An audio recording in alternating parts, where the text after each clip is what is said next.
Welcome back. Hope you've all managed to have a good break, stretch your legs, refreshed your drinks. Welcome back to the fourth session of the day. My name is Nina Kaplan. I'm the VP of Video Services here at Superside, which is a relatively new offering that we have in the Superside fold. Now, video is one example of how marketing and creative teams can experiment to grow their brands. There are many more to dive into. So I am very excited to be moderating this session today on the importance of creative innovation, experimentation, reinvention with three awesome experts that we have with us today. So before we get there, let's do some intros. First up, please welcome Kalen Gould from Matterport. Kalen is the Group Creative Director at Matterport, where he leads teams building marketing, brand, and web creative for the world's largest digital twin platform. He spent the previous 15 years working at ad agencies and tech companies, most recently leading teams at the creative shop at Instagram and Facebook. In his spare time, you will find Kalen remodeling houses, obsessing over design, and spending time with his kiddos, which is wonderful. Welcome, Kalen. It's great to have you here. Next, we have Hakeem Garuba. Hakeem is the Senior Director of User Acquisition, Engagement and Growth at Paramount, overseeing subscriber growth and retention for Paramount Plus and Pluto TV in Canada. He's nearly a decade of marketing experience across various industries, including tech, telco, media and entertainment. Hakeem has previously held positions at Square, Google, StackAdapt and Nokia. He's also a fellow of the Black Wealth Club, a group of emerging Canadian Black prospects focused on supporting each other and the communities in the goals of wealth generation and reinvestment in the community. He is also passionate about marketing, mentorship, and music production. Great to have you with us. Thanks for joining us, Hakeem. And last but not least, welcome Lee Mincy. Lee is an agency-trained art director, brand maven, and creative director with over 15 years in the agency business, working with several tech startups in San Francisco. He's passionate about brand narrative for every company, an area that he believes is underutilized within tech specifically. We'll get into that, I'm sure, when we talk later. Recent successes include bold company rebrands for names like Optimizely and Gong, commercials for the recent Super Bowls, concept and design for virtually every media type, and building internal creative teams that rock. What a lineup. Let's dive into it. Guys, feel free at any point to jump in and share your thoughts on any of these questions. Excited to get into it. And of course, if any of you out there have questions for the panel, feel free to add them to the Q&A section. So I want to start by diving into the topic of creative experimenting. If you want to remain relevant and responsive to customer trends in this day and age, it's vital to take some creative chances, try new things, but it can also be tricky to balance that with, when you're navigating the face of kind of competing challenges in the environment that we exist in today. So, Kalen, I'll start with you. What's your approach to creative experimentation, and how do you balance creative risk-taking with business goals and constraints that come along with that? Yeah, thanks, Nina.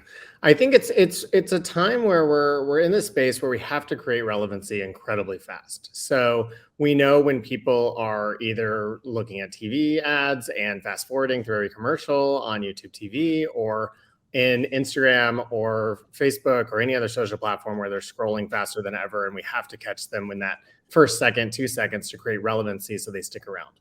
To do that, we have to test to really get to a place where we know what works. The honest answer is we don't know always, right? We like to be these creatives that think we know how we can knock it out of the park every time. We like to be the ones that are saying, yes, we do know, but we don't. And we can get there. We can get close, and we can get to lots of really great options and great messaging that gets into feed, but we can't always know what to take on. And so, yes, we always have to kind of, spread out our options a little bit to know what works. There's a reason that, you never know in design if high level design or low level design is going to work. Like, there's a reason Valpak coupons work, right? They're not everyone's favorite design, but they work. And so when you're thinking about performance branding, or you're thinking about work on the platforms, you have to think about how you're approaching that work. When you're thinking about risk, I mean, I think the good news is everything's moving very, very fast now. You can pretty much take any risk you need within reason to learn a ton about your brand and a ton about the messaging that might work. And so the way that we approach it is, we often want to put several messages in feed and learn from those, and then and grow from there. And half the time, you're actually taking some testing messaging, going into a platform, and going from there as just the first step. From there, we can grow and actually build a creative brief from actual audience proven data that lets us make better and better, bigger creative, starting from really quick message testing and feed. I think that's super important, that point of like, it doesn't always have to be like, huge creative iterations. It's like a start point of a message that can then spark that kind of growth. And you touched on analyzing and data and things like that. And so follow up for you, Hakeem, what role do data and analytics play in the creative experimentation process, and how do you use them to then inform future experiments?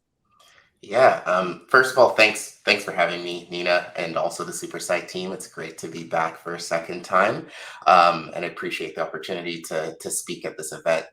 So to answer your question about what role data and analytics plays in the creative experiment process and how we use that to inform sort of future experiments, there's several over the course of my career, but mainly the first one is hypothesis forming.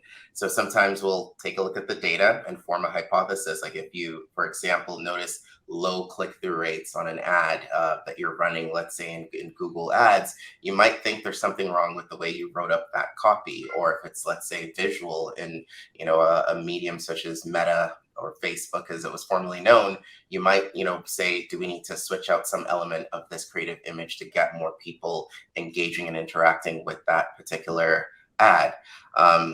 Second one that I usually sort of go to is identifying user preferences. I think the data that we have, first party data that we have, allows us to understand, okay, here are a bunch of users, and here are what these users like, relative to this other cluster of users. And perhaps I need to refine my audience or targeting, or the way I've created this asset to appeal to that specific user group.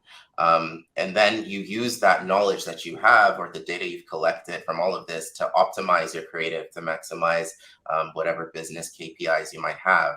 So simply put, you use data and analytics to identify what actually works from a campaign effectiveness standpoint.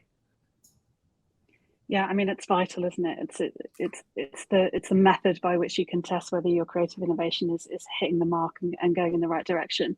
I'm interested in all of your views on this one. How do you encourage and foster a culture of creativity and experimentation within your teams? Because I feel like particularly in climates that we're in today, where things are being squeezed and there are multiple competing pressures. How do you ensure that it's embedded in the process, and that people kind of buy into why and how that it should be done? Kaylin, let's start with you, and then we'll bring Lee in as well.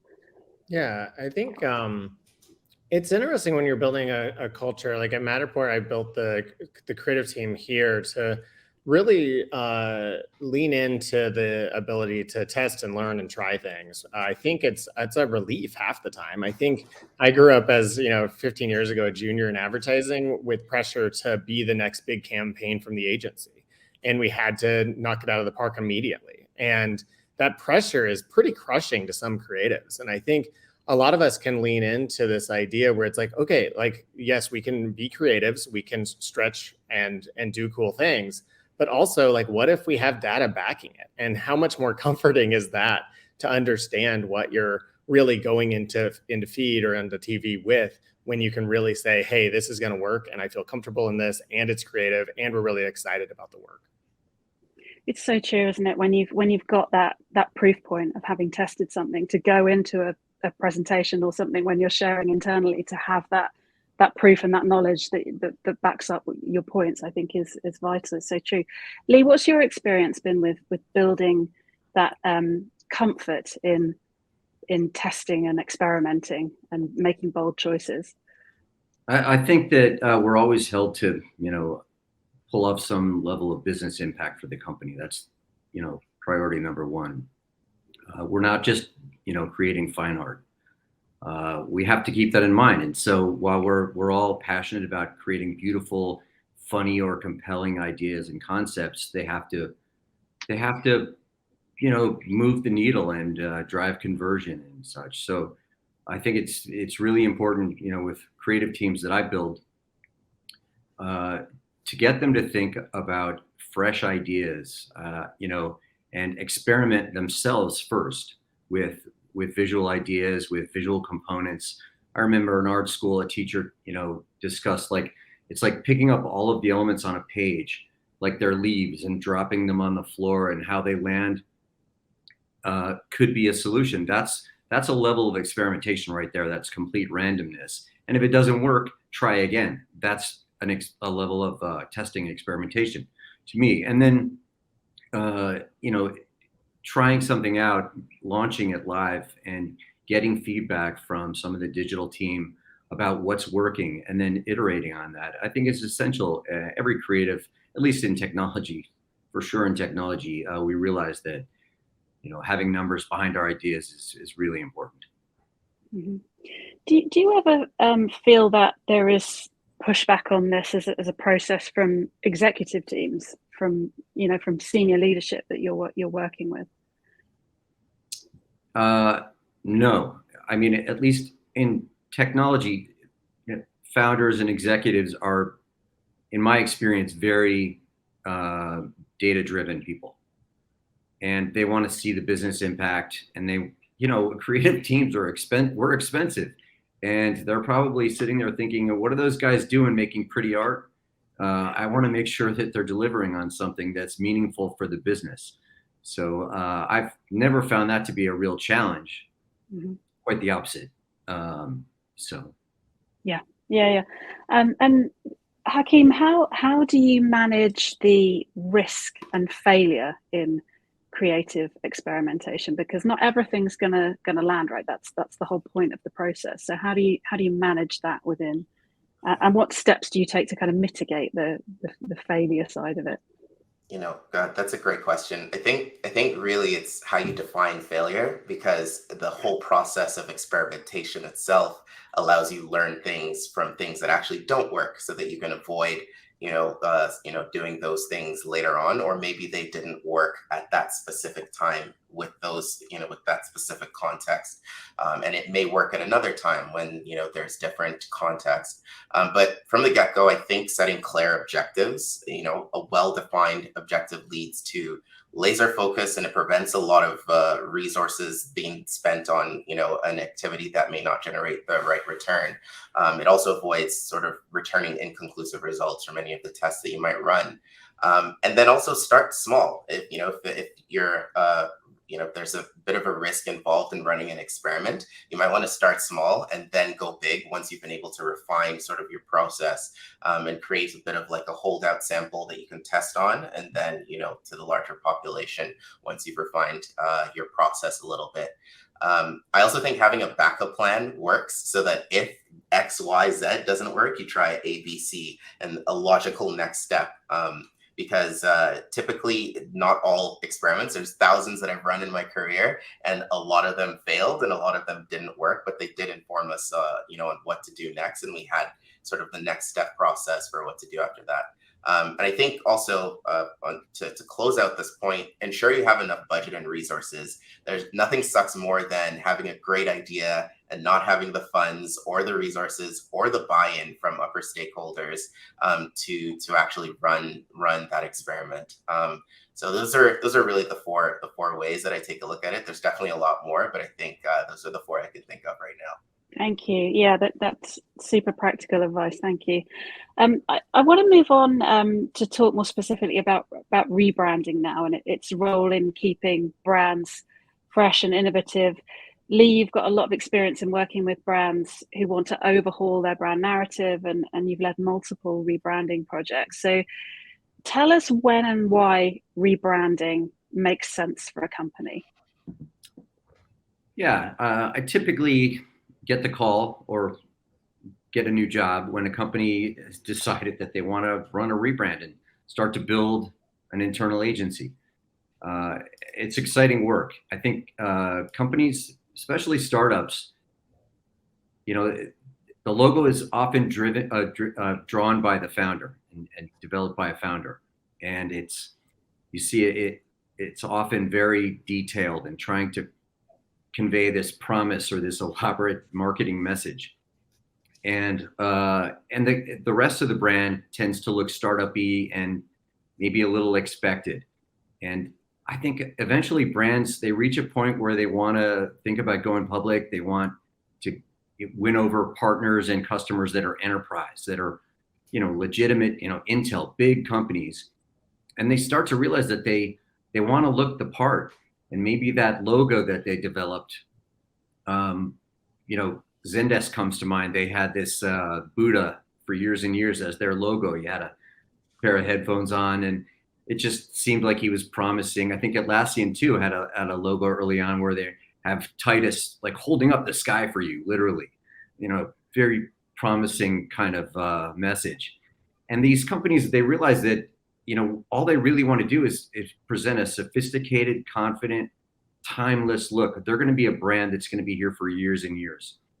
And getting away from that literal messaging in the logo, developing a brand framework that is extensive, that has lots of colors and branded shapes and things like that. There's a need for that. So that's usually when companies, I think, decide to rebrand. They realize they need to look more mature and sophisticated.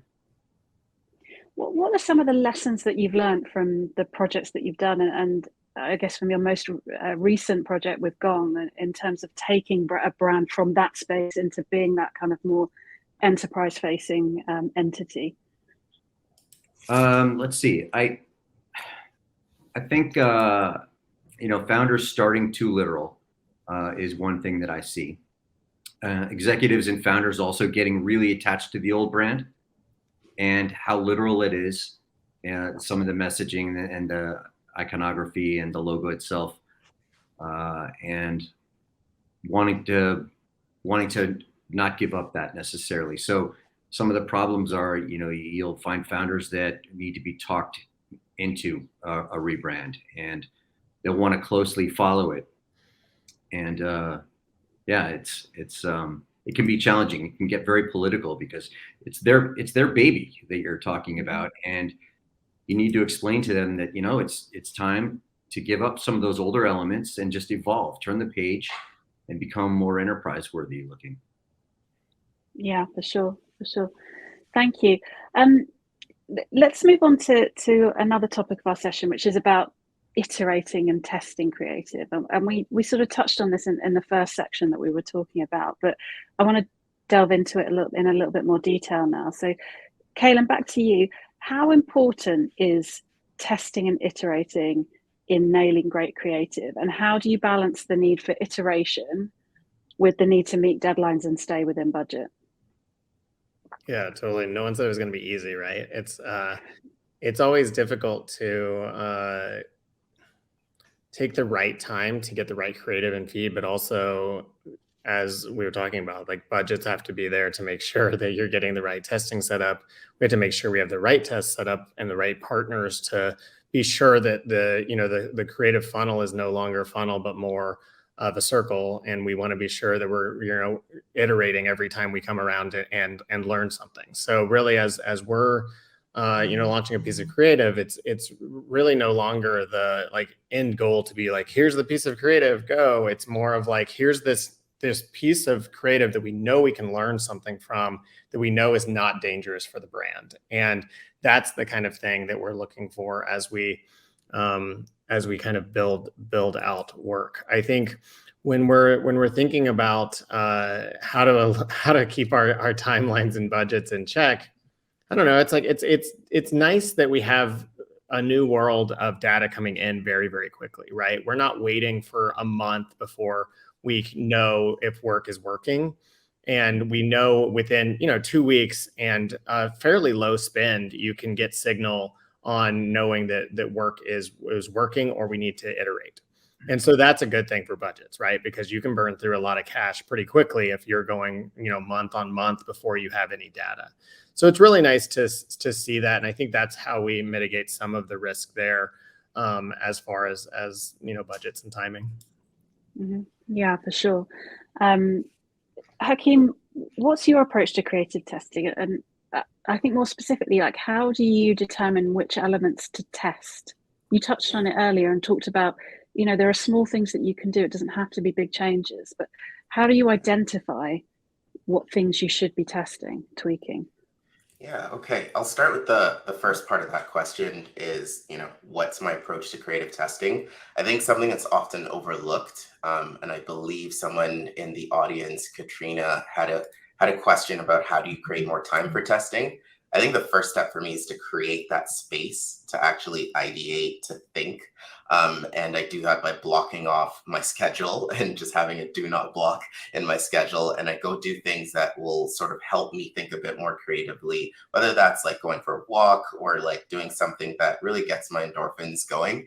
And I find that most of my really good ideas come from when I'm not necessarily staring in front of a screen. So I would say I begin by creating the space and time to do it. And then when I, try to determine what elements to test, I'll usually take a look at something that historically has performed well versus something that isn't performing well. And I'll do this analysis to see like what is different about these two. And I'll just throw all I can think of into whiteboard. And then that sort of allows me to identify and form a hypothesis about, was it this element? Was it that element that's difference between these two? And then I go and test that hypothesis and come back to it. And there's different ways of approaching it too. Some folks like to test one thing at a time, but multivariate testing, I think, may be a little bit more valuable because, the way we decide things it might not just be one specific element that makes one thing better than the other, but a combination of elements that makes that thing better. So really it's a spot the difference, if you will, way approach to looking at which elements to test. And then the way we measure the success of our creative testing initiatives is really the impact against the prior agreed upon objectives, right? Like if the goal was to increase engagement and click-through rates, then we take a look at that. But we can't just always hyper-focus on the metrics. I think, and I will touch upon this later, but I do think that, it's good to set a good objective goal, but also to look at all the other aspects of it that may actually, lend itself to a successful campaign versus just that main objective. So hopefully that answers your question. For sure. Some great advice there. And how do you prioritize testing for different channels? Yeah, there is a framework that while I was at Square, my good friend Aaliyah Gland, who is now at Pinterest, and I sort of rolled out to the company. It's something basic that's out there in public. If you search up for it, it's called the ICE framework. And really it's potential impact, the I for impact, the confidence, and ease of implementation of executing that particular idea. So we take a look at all the different channels, all the different tests that we want to run, and we start to rank them basically using a scoring model based on the potential impact on the idea or initiative of the business, and whether that's customer retention, user engagement, churn, click-through rates, conversion rates, whatever we decide that impact to be. And we rank it from 1 to 10, 10 being higher impact, 1 being lower. And then we look at the confidence, which is the level of confidence the team has about the initiative's potential impact. It's based on factors such as market research, customer feedback, prior experience with that kind of experiment. And then the third aspect, the ease of implementation, It really just is based on factors such as the resources available, whether we have the budget available, or the complexity of the implementation, or maybe even the time that it's going to take to implement all of that. And so all these three elements impact confidence and ease. We rank from 1 to 10 and multiply them out. And then whatever has the highest score, we then take a look at it and apply a bit of a managerial sort of intuition on top of all of that, being like, does this make sense to do first, or does this other one make sense to do first? And that's how we basically prioritize it. Wow. Super interesting. I think that's a great framework. I want to jump to a couple of the questions that we've had in from the audience now, because I think they kind of make sense at this point. Marta's question about how do you prevent falling into the loop of just doing what works, what the data shows is performing, and when do you know it's time to innovate or try something bolder and braver? I think that's a really that's a question that a lot of us probably struggle with on a daily basis. I'm keen to get your views on this, Hakeem, and then I'd love to go to Lee and just see what he feels. Yeah, I'm a very big proponent of going against the grain. I think when something works, it takes a disruptive thing to show that there is another whole world out there. I think innovation in of itself is disruptive.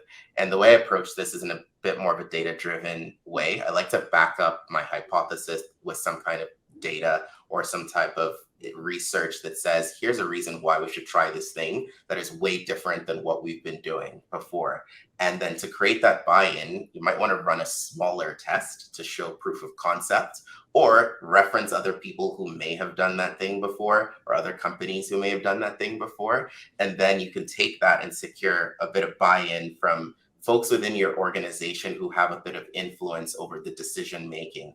I think just to underscore that point of buy-in from stakeholders, it's very important, because when you have someone who has a lot of pull in the organization saying, yeah, I trust this and we should go for this, even if it's a disruptive sort of test and it's against the grain, then it's a lot easier for you to get to execute that. I think you'll never know if you don't test. And I think the part of testing is not necessarily to always do what works, but to try and see if there's something out there that you haven't done before. Mm-hmm. Yeah, for sure. Lee, what's your take? I agree. It's easy to fall back on these templates that you have in Figma workspaces and just, reuse them. And that gets old after a while. You got to keep pushing the envelope to try to look different. So I encourage designers, we were talking about this before, have hobbies, read a lot, go traveling, do different things, cooking. I heard that. It's a wonderful thing to do on the side. And constantly be exploring and pushing the needle, and start with a pencil. Get away from the screen. I find that the screen just confines my thinking. So I like to just get with a pencil and start drawing. Also, in situations where it really benefits it, get an art director and a writer together in a room. It sounds kind of old school now. That's the way we used to do things in the agency space years ago. Is cover the walls with ideas. I don't know that there's enough of that, because of, especially in technology, we're moving so quickly and everything's being measured and optimized, that you want to throw a lot of simple ideas on the wall, and whichever ones test well are the ones you use. But I think the ideas still start up here with us, and we need to come up with fresh ideas and constantly be pushing ourselves and challenging ourselves to look different and rise above that level of noise that is the market. And then experimentation is a great tool for telling us what's working. And we can go back and iterate that all we want, but it really has to start with us. So, yeah. I can build on that as far as like the team piece. It's like, yeah, this same here at Matterport. It's like, I think if you hire the right people, you're going to have people that are always pushing to want to do new ideas and new creative, and they're not going to want to sit back and turn out templates or turn out the work that's working. If you have work that's working, awesome. That's great. Have that as a foundation, but every time you can, stretch. And I think it goes back to hiring and having the right teams in place. totally. Yeah, 100%. I think that's a really, really good point. Like as creatives, like our our goal, our driving force, our North Star is to try and do new things. It helps to have that comfort of knowing something has a hypothesis that can be tested and there is that behind it. But I think ultimately the work it speaks for itself, right? And it needs to be kind of driven from that creative point. Let's dig into a couple more of these questions. I think we've got a few minutes left. Todd asks, what's your strategy for getting buy-in from stakeholders for carving out budget for testing? Anyone want to hop in on that one? Yes, I can definitely take that one. I've had to do it a few times. Big strategy is to show them why they should care. There's the why care framework. And if you connect that to the thing that individual or that stakeholder or that group or that department cares about, whether it's revenue, business impact, new users, if you tie the whole goal of why you're doing this experiment to the impact that it's going to drive, you'll be surprised about how quickly you can secure budget for that. And once that test either works or doesn't work and you iterate and you get it to a point where it does work, you'll be surprised by how much budget you can get to continue running such ideas. That buy-in is very important in my opinion. Hopefully that answers that. Fantastic, thanks. Any other perspectives from you guys? I think for one, it's just like have a realization of like how much it really takes to test and learn something. Yes, it's expensive and runs a lot of hours to get some creative built, but you don't have to build endless amount of creative to get something in feed. You also don't have to spend tons in media, have those learnings. So starting early and building a relationship all the way up to execs where they understand the benefits of it and the realities of just how much nicer it is to have some of that padding when we're trying to stretch. And I think that's what it takes to kind of get ahead of it. Yeah, for sure. Okay, let's take another question. Let's see. If you want to build your own brand as a creative innovator, what are 2 things that you should focus on? Interesting question. Might throw that to Lee if you're cool with that, Lee. As a personal brand or as a business brand? I want to start with the best creative possible. So let me just dive in with a rebrand or a brand definition for a company. I want to start with just the best possible parts, creative parts, the raw creative, and get the best possible talent working on it. That may be in-house. In my experience, it's been with agencies, to start with agencies and just use them for what they're really good at, which is really smart creative design that you didn't think about before, and coming back to you with a whole system, bringing those raw parts in-house with your team and letting them really use those parts to define the brand itself, and then apply it to all the touch points for the company. I think that's one of the things I like to start with, really getting the best results. It may start internally with your internal team, but it may not. So just depends upon the team that you have. I think that's what I would add. Great, thanks, Lee. Let's have a look. Do we have time for one more? I don't think we do, actually. I've just noticed the time. We are right at the end of our session. So thank you. I want to say a huge thank you to the 3 chaps who've joined us today. It's been a great session. It flew by. Thank you so much for the insight, for the useful frameworks that you've helped our listeners to by delivering to them. Hey, I hope that session sparked some ideas and provided some excellent insight. If it did, join the Superside community. We've got plenty more videos and events to enjoy. Otherwise, visit superside.com to book a quick demo and find out more about what we do. Thanks for watching, and I'll catch you later.